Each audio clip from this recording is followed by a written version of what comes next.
Hey there, subscribe to my channel, and also press this bell icon so you never miss any new updates, cause whenever we upload new video you will get a notification on your phone.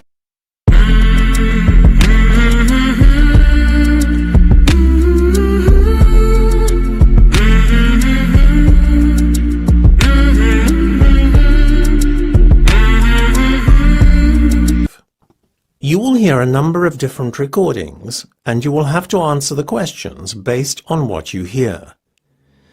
There will be time for you to read the instructions and questions, and you will have a chance to check your work. All the recordings will be played once only. The test is in 4 sections.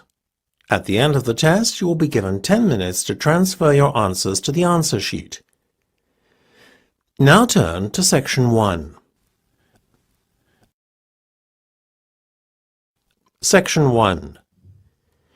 You will hear part of a conversation between a customer and the owner of an IT store. First, you have some time to look at questions 1 to 8.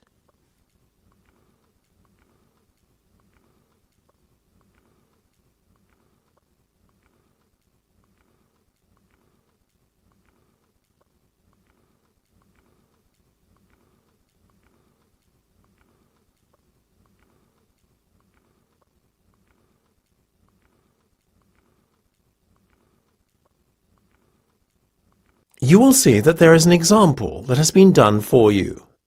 On this occasion only, the conversation relating to this will be played first.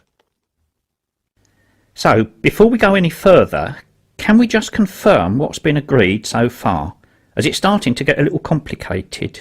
Certainly. Tell you what, why don't I start to make out the invoice?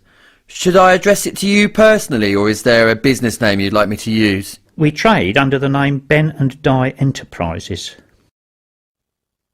The invoice is being made out to Ben and Di Enterprises. So you write Enterprises in the space provided. You should answer the questions as you listen, because you will not hear the recording a second time. Listen carefully and answer questions 1 to 8. So, before we go any further, can we just confirm what has been agreed so far, as it's starting to get a little complicated? Certainly. Tell you what, why don't I start to make out the invoice? Should I address it to you personally, or is there a business name you'd like me to use? We trade under the name Ben and Di Enterprises. Okay. Now, as you were talking to one of my sales reps to start with, I'm going to put him down as the contact on the invoice. That way, he'll get the commission on this sale, you see. His name was Rowan Laver, is that right? Rather peculiar name, but a lovely man. You almost got it. It's Rome, as in the city, and Laver, L-A-V-E-R. Your order number is 6589B521. You're paying in full, is that right? Yes. Okay. Today's the 4th of April, so we'll put a due date of the 10th on there. Now, do you remember your order details? Yes. First there was the filing cabinets. Of course, for a rate of £15 each. Didn't you order print paper as well? Yes, we're taking 20 glossy photo paper bundles. What's the unit price again? It works out at £20 per bundle and £400 in total. And Rome said we could do a deal on the software packages, isn't that right? Yes. Seeing as you bought 5 at once, we'll reduce the unit price to £100 from £120, leaving us with a total amount of £500. I needn't remind you that there is an additional fixed charge totalling £40 specifically for the software installation. Of course. So, getting to a total figure then including sales tax, 16% VAT is added on. That gives us £1,160 by my reckoning. By VAT, do you mean sales tax? Isn't that 10%? It's 25% on some products and 10% on others. We work out an aggregate figure and apply it to all goods sold. In this case it was 16%, as I've mentioned. Fair enough. Before listening to the rest of the conversation, you have some time to look at questions 9 to 10.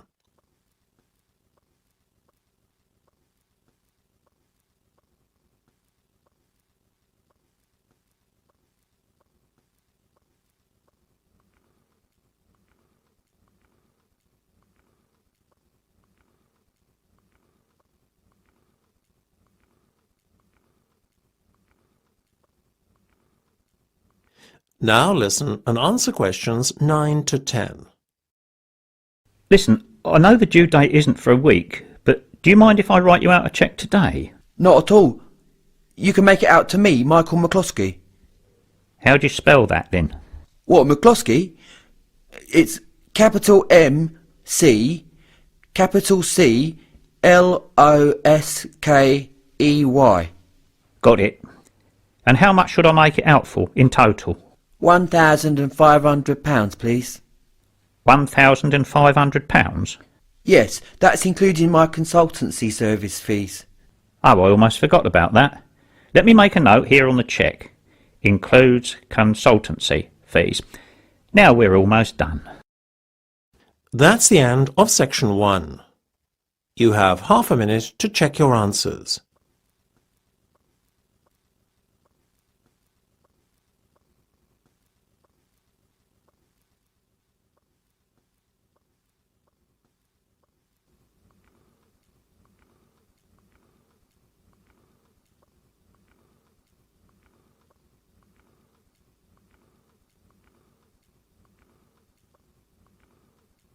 Now turn to section 2. Section 2. You will hear a tour guide talking to her tour group. First, you will have time to look at questions 11 to 16.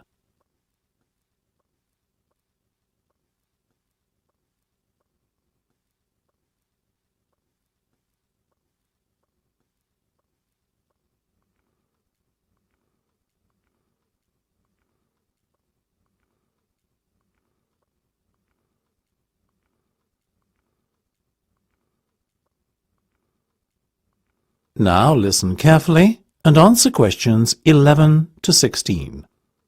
We're approaching Gateman's house now, which is at the entrance to Lord Thundleberry's estate. The tour shall begin shortly, so I want to draw your attention to a few things on the map and remind everyone of the itinerary. First of all, we're going to head to the Lord's residence to view the inside of this beautiful 18th century building. After that, we've a short trip across the road to the Classic Car Centre. This showcases the Lord's personal collection of classic cars, one of the largest in the world. Then we'll head back down the road leading away from the Lord's residence and take a right. This will lead us up to the organic farm. Here you'll learn how to grow your own organic vegetables and taste some of the fresh food that is made by the estate's excellent on-site chefs. From the organic farm, we'll head to the other side of the main road. You are likely to catch sight of many deer grazing on this part of the estate. On the right-hand side of the road, there's the wine museum that's close to the vineyard you see on the map there. After that, we'll head back to Gatesman's house for afternoon tea. Once we've had some refreshments, we'll jump back onto the bus and drive a little way up the road to the estate library, which is on the right-hand side. The library has a huge collection of books, so you are sure to find something of interest there. Next, we're on to the old mill, which is just a little way up the minor road across from the library. Finally, we'll continue on up the minor road until we come to the Great Waterfall. This is a spectacular feature of the estate and one of the largest man-made waterfalls in the British Isles. It won't fail to impress, I can assure you. Before you hear the rest of the discussion, you have some time to look at questions 17 to 20.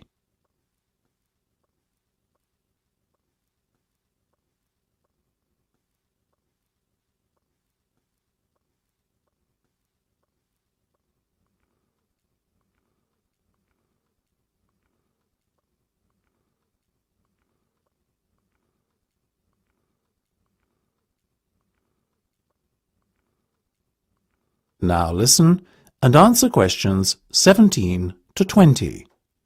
Now, I just have a few guidelines to outline before we embark on our tour. First of all, please bear in mind that this is the private residence of the Lord, and it is a privilege to be shown around the estate. The estate is only open for pre-arranged visits. I would ask all of you to be on the best possible conduct and keep noise levels down in consideration of the people who live and work here. This is, after all, a fully functional estate and the main residency of Lord Thundleberry himself. Please refrain from wandering away from the main tour party. Areas of the estate which have restricted access should not be trespassed under any circumstances. If anyone fails to observe these rules, our tour group could be evicted immediately. Finally, it will be some time before we return to the gatesman's house for afternoon tea. So I suggest we set aside a half hour or so to enjoy the packed lunch that the tour organiser provided in the Rose Gardens outside the Law's residence at around midday. OK, if no one has any questions, shall we proceed? That's the end of section 2. You have half a minute to check your answers.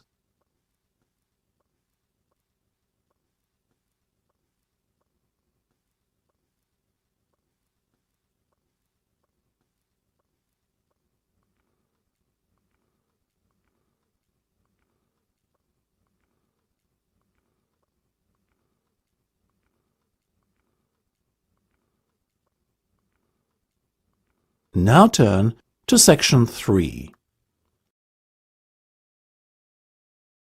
Section 3. You will hear a discussion between two work colleagues and their manager about the restructuring of their company. First, you have some time to look at questions 21 to 25.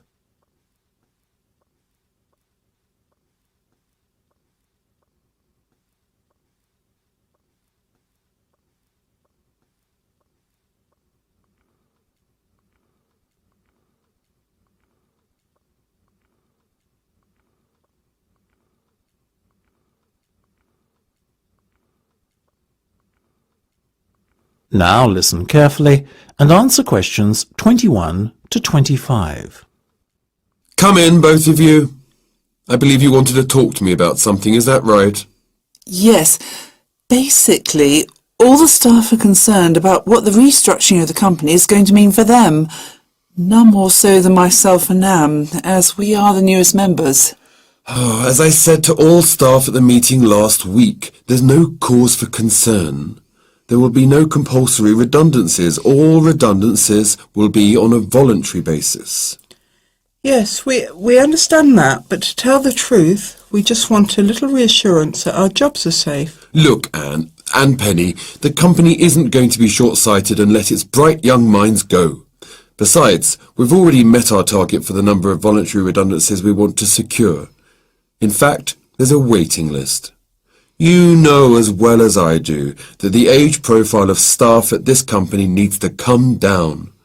A lot of our employees are close to retirement age and are just going through the motions until they can take their pensions. That's why we decided on this redundancy initiative. We want to encourage those that would be happy to leave to do so and employ younger, more motivated staff.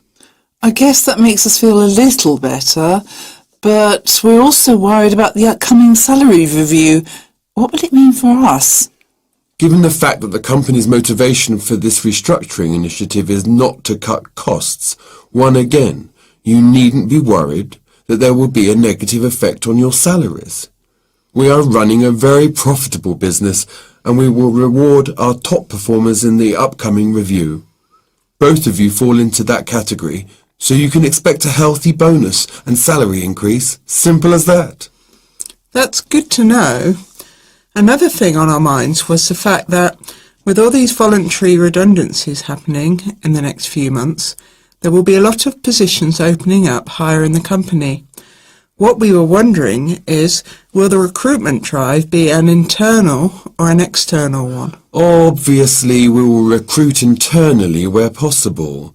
That has always been company policy. So, if you're asking me will there be opportunities to gain a promotion in the near future, then the answer is very definitely yes. The type of candidate we would be looking for has a proven track record and is performance-driven. How can we improve our chances of getting promoted then when the opportunity arises? Well, in the meantime, be prepared to take on additional responsibilities, especially those relating to the management of other members of staff. Obviously, the higher up you go in the company, the more involved you'll be in managing people. What the management team is looking for then is proof that you can work effectively with and manage other members of staff. Before you hear the rest of the discussion, you have some time to look at questions 26 to 30.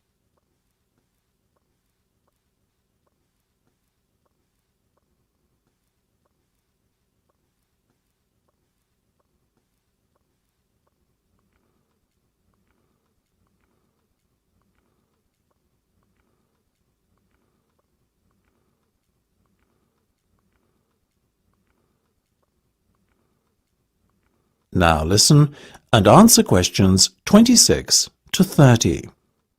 One more thing. Go on. This project you've given us to manage, is it a test of our abilities? I guess you could say it is a test of sorts, but look at it more as a chance for you to prove yourselves. Actually, now that I have you both here in private, can we talk about that a bit? Of course. Okay, Penny, let's start with you. Has the timescale been agreed yet? Yes. You said we have a total of 8 weeks to bring the product to launch. So we've decided to allocate 3 weeks at the beginning to product research and prototype testing. Very good. Then after that, we are going to spend a further 3 weeks formulating our marketing strategy and doing some research and testing on a sample of the target market itself to get some feedback. And presumably the last 2 weeks will be devoted to the launch? Exactly. Now, let's talk estimated costs. Well, you've given us a total budget of £100,000. Of that, we're allocating 50% to product development and testing, a further 25% to marketing, and £25,000 will be spent on the launch. Penny, give me a breakdown of the launch costs, would you? Sure. £10,000 will be spent on hiring and decorating the venue, £10,000 will be spent on promotional work, and the remaining money will be used to pay for catering and administrative costs. I'm very happy with that, to be honest. As I said, you guys should stop worrying. You're doing a fantastic job, so keep it up. That's the end of section 3. You have half a minute to check your answers.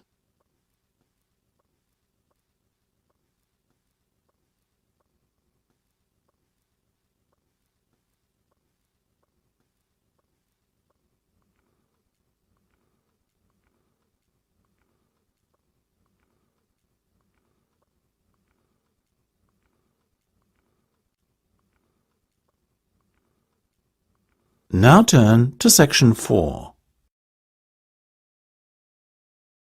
Section 4. You will hear part of a careers advice talk on working freelance. First, you have some time to look at questions 31 to 40.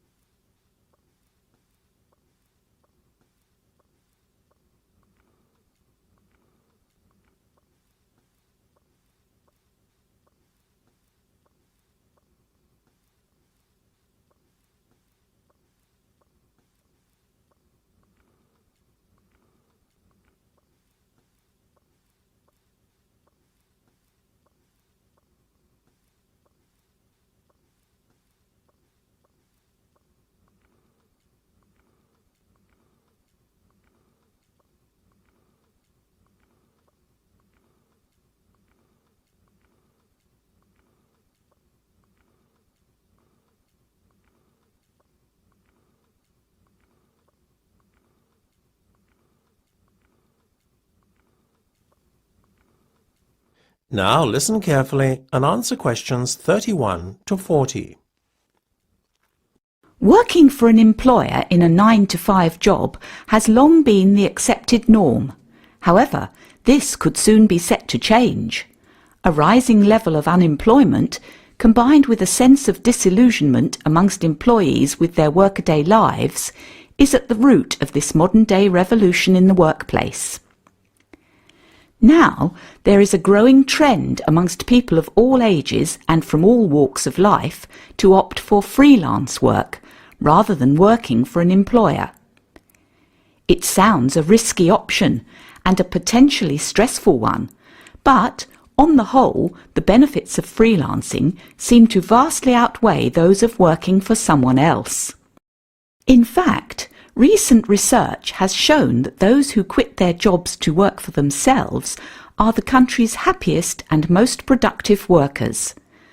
A study conducted by Dr. Jonathan Sapsed from Brighton University's Business School, in conjunction with the Arts and Humanities Research Council, looked at a total of 304 freelancers who were pursuing a range of professions in southern England.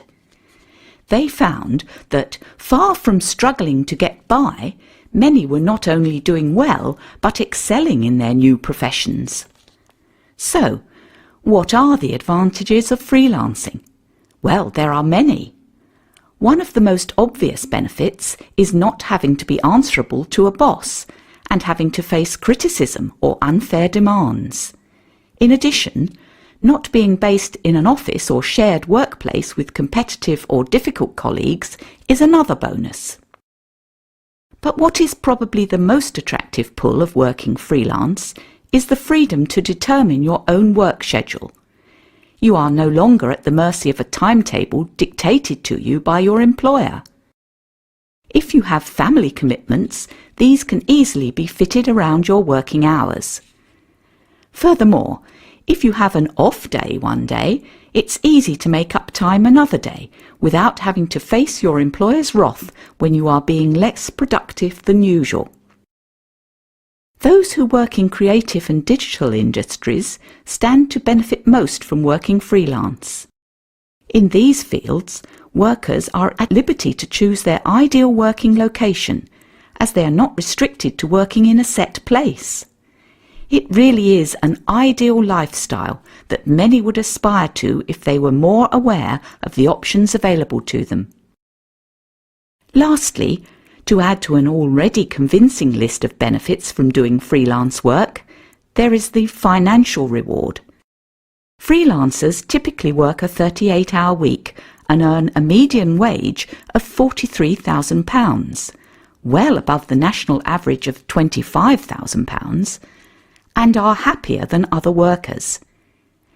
It seems that people are now catching on to the myriad benefits that come with working as a freelancer. Currently, there are about 31 million people in work in Britain, and already 4.6 million are self-employed, thereby displaying the vitality of the freelance economy.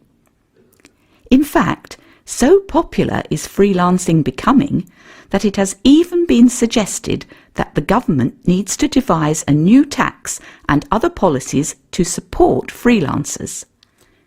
Freelancing would seem to be the future of employment and the way forward. It is certainly well worth considering freelancing if you are doubtful about committing to working in a structured environment and would like more freedom and autonomy in your work. That is the end of section 4. You now have half a minute to check your answers.